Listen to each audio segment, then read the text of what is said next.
ஓம் ஹ்ரீம் பைரவி க்ளாம் ஹ்ரீம் ஸ்வாஹா. நிறைய பேர் அஸ்ட்ராலஜர்ஸ் இருக்காங்க. சனி பத்தி, செவ்வாய் பத்தி 1 or 2 hours பேசுற மாதிரி இருக்காங்க. ஆனா ஒரு உண்மையான ஜோதிடர் எப்படின்னா, நீங்க ஒரு பர்த் டீட்டெயில்ஸ் கொடுக்கும்போது உங்க ஜாதகம் பார்த்து உங்க பாஸ்ட்ல நடந்திருக்கிற சில ஈவெண்ட்ஸ் அவர் சொல்லணும். எதுக்குன்னா, பாஸ்ட் சொல்றவர் உங்க ஃபியூச்சர் கூட சொல்லுவாங்க. இது ஃபர்ஸ்ட் லாஜிக். ரெண்டாவது இந்த 2-3 ஈவெண்ட்ஸ் அவர் சொல்லணும். எப்படின்னா, நீங்க நல்லவர் இந்த மாதிரி ஒரு ஜென்ரலா சொல்றது இல்லை. பர்டிகுலர் ஈவெண்ட் இந்த டைம் பீரியட்ல நடந்து இருக்குன்னு சொல்லணும். நீங்க அவர் ஏதாவது படிச்சிருக்கலாம், எந்த அஸ்ட்ராலஜி சிஸ்டம் ஆனாலும் கூட அவர் யூஸ் பண்ணிட்டு இருக்கலாம். ஆனா அவர் பாசிட்டிவ் ஈவெண்ட் சொல்லிதான் ஆகணும். அதுக்கப்புறம் நீங்க கொடுத்திருக்கிற அந்த டேட் ஆஃப் பர்த் வச்சு அங்க இருக்கிற லக்னம் என்னன்னு ஃபர்ஸ்ட் கண்டுபிடிக்கணும். நிறைய பேர் நீங்க கொடுத்திருக்கிற டேட் ஆஃப் பர்த்தை வச்சு சொல்றாங்க. இதுக்கு நம்ம ஒரே ராசியில எத்தனை பேர் பிறந்திருப்பாங்க, ஒரே டேட்ல எத்தனை பேர் இருப்பாங்க, இந்த நியூமராலஜி, இந்த டாரட் கார்டு, இந்த ராசி மேல சொல்ற ஒரு இவெண்ட் சொல்றது. ஸோ அதனால நிறைய பேர் கேட்பாங்க, சார் நீங்க எப்படி ஜோதிடம் பார்ப்பீங்கன்னு. நான் ஃபர்ஸ்ட் பாசிட்டிவ் இவெண்ட்ஸ் சொல்லி லக்னத்தை கண்டுபிடிச்சு அவர் ஃபர்ஸ்ட் அவரோட கைரேகை, இந்த சைனீஸ் பாமிஸ்டா இருக்கலாம், வெஸ்டர்ன் பாமிஸ்டா இருக்கலாம், கைரேகை வச்சு அந்த ஈவெண்ட் நடக்குமா இல்லைன்னு நான் பாக்குறேன். அதுக்கப்புறம் பிரஷ்ன சாஸ்திரம் பாக்குறேன். பிரஷ்ன சாஸ்திரத்துக்கு அப்புறம் எல்லாமே சிந்தசைஸ் பண்ணி ஒரு ஈவெண்ட் நடக்குமா இல்லையான்னு கண்டுபிடிக்கிறதுக்காக நான் நிறைய டீட்டெயில லேயர் பை லேயர் பாக்குறேன். இது சயின்டிபிக்கான மெத்தட். நிறைய பேர் இப்படி பார்க்க மாட்டாங்க. ஸோ அந்த அந்த ராசி பத்தி ஒரு 1 hour 2 hours பேசுவாங்க. ஸோ அதெல்லாம் இதுக்குன்னா யாராவது ஒரு கிளைண்ட் நமக்கு வந்திருக்காருன்னா அவருக்கு ஃபியூச்சர்ல நடக்கிற சில விஷயங்கள் பத்தி அவருக்கு 100% நாம கிளியரா சொல்லணும். அதுக்கப்புறம் ரெமெடிஸ் கொடுக்கும்போது புருஹத் பராசர ஒரு சாஸ்திரத்தில் இருக்கிற ரெமெடிஸ் தான் கொடுக்கணும். எதுக்குன்னா அங்க ரொம்ப சிம்பிளான ரெமெடிஸ் இருக்கு. பெருசான பூஜை, ஜெம் ஸ்டோன்ஸ், இந்த கருங்கை மாலா, இந்த ருத்ராட்சி எல்லாமே இல்லை. தானம், மந்திர ஜபம் தான் இருக்கு.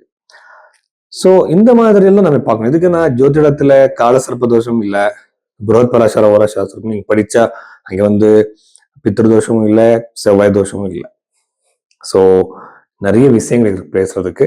ஸோ இப்படி உங்க ஜாதகத்தை சயின்டிபிக்கா பாக்குறதுக்காக நீங்க பைரவி ஆஸ்ட்ரோல நீங்க உங்க கன்சல்டேஷன் புக் பண்ணலாம். கன்னி ராசி 2026 மார்ச் 22 அப்புறம் இந்த கன்னி ராசியில பிறந்தவங்க என்னென்ன பாசிட்டிவ் நெகட்டிவ் இருக்கு நம்ம பார்க்கலாம். ஃபர்ஸ்ட் திருமணம் டிலே ஆகும். இதுக்குன்னா 7வது வீட்டுல இருக்கிற சனி பகவானாலே கண்டிப்பா திருமணம் டிலே ஆகும். ரெண்டாவது ஃபைனான்சியல் ப்ரோக்ரஸ் அதிகமாகவே இருக்கு. ஆனா கடன் பிரச்சனை வெளியே வர்றதுக்கு கஷ்டமாயிடும். கண்டிப்பா இந்த கடன் கிளியர் பண்றதுக்கு இன்னொரு இடத்துல கடன் வாங்க விட்டுடுங்க. அந்த மாதிரி பழக்கம் எல்லாமே இந்த டைம் பீரியட்ல ரொம்ப ப்ரெஷரைஸ்ட் ஆகிற சான்ஸ் இருக்கு ஃபைனான்சியல் விஷயத்துல. பிகாஸ் அதோட சனி சுக்கிரன் அங்க இருக்கிறது நல்லது கிடையாது. ஸோ கடன் பிரச்சனை அதை பற்றி விட்டுடுங்க. அது கிளியர் பண்றதுக்காக யோசிங்க. புது கடன் வாங்குறது விட்டுடுங்க. திருமணம் டிலே ஆயிடும். நீங்க ப்ரப்போசலுக்காக நீங்க இப்ப பாப்பீங்க, மேட்ரிமோனல் வெப்சைட்ஸ் போறீங்க, அங்கே கூட உங்களுக்கு அந்த மாதிரி ப்ரோக்ரஸ் சக்சஸ் இருக்கு. ஆனா நம்ம முயற்சி பண்றது விடக்கூடாது. பூர்வீக சொத்து கிடைக்கிற சான்ஸ் அதிகமாகவே இருக்கு. ஆனா அது டிஸ்பியூட்ஸ் வரும். இப்ப பூர்வீக சொத்து கிடைக்கிற வாய்ப்பு அதிகமாகவே இருக்கு. ஆனா 8 in 6 யூஸ்வலி நமக்கு பிரச்சனை கண்டிப்பா கொடுக்கும். எதுக்குன்னா லீகல் பிரச்சனை, யாராவது ஒரு சிப்ளிங்ஸ் அதுக்கு ஒத்துக்க மாட்டாங்க. இந்த மாதிரி எல்லாம் பிரச்சனை கன்னி ராசியில பிறந்தவருக்கு இருக்கு. தசம பாவம் அற்புதமா இருக்கு. எதுக்குன்னா தசம பாவம்னா யூஸ்வலா நாம வெறும் லக்ன சார்ட் பார்க்க கூடாது.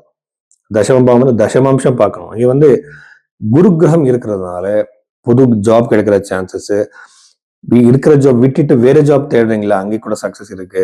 ஜாப் விட்டுட்டு பிசினஸ்க்கு வர்றதுக்கு நீங்க யோசிச்சுட்டு இருக்கீங்களா அங்கே கூட சக்சஸ் இருக்கு. குரு கிரகம் இருக்கிறதுனால ப்ரொமோஷன்ஸ், இன்க்ரிமெண்ட்ஸ் எல்லாமே நடக்கும்.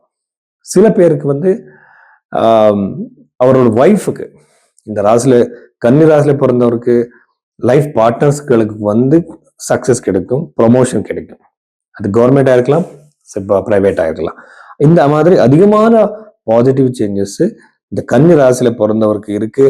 12th ஹவுஸ்ல இருக்கிற கேத்து உங்களை ஸ்பிரிச்சுவலா மாத்திடுவா. ஸ்பிரிச்சுவல் தாட்ஸ் அதிகமா வரும் உங்களுக்கு. ஆல்ரெடி நீங்க பிசினஸ் மைண்டடா இருப்பீங்க யூஸ்வலா இந்த கன்னி ராசியில பிறந்தவர். ஆனா அதிகமா நீங்க உங்களுக்கு இந்த ஆன்மீகம் பத்தி நிறைய ஆலோசனைகள் உங்க மனசுல வரும். 6வது வீட்டுல இருக்கிற ராகுனால சில பேருக்கு ரொம்ப எதிரிகள் இருப்பாங்க. நீங்க வேலை செய்யற இடத்துல எதிரிகள் இருப்பாங்க. அவர் உங்களை பிரச்சனை கொடுக்கறதுக்காக, உங்களை ஏதாவது செய்யறதுக்காக ஏதாவது முயற்சி பண்ணுவாங்க. ஆனா உங்க வெற்றி உங்களோட. எதுக்குன்னா 6வது வீட்டுல ராகு இருக்கிறதுனால உங்களோட எனர்ஜி அதிகமா இருக்கும். யார் யாருக்கு 6வது வீட்டுல ராகு இருக்கும் அவர் எல்லாருக்கும் ரொம்ப நல்லது. அவர் எந்த ஒரு போட்டிக்கு போனாலும் சரி சக்சஸ் வரும் அவருக்கு. இவ்வளவு விஷயங்கள் கன்னி ராசியில பிறந்தவர்கள்.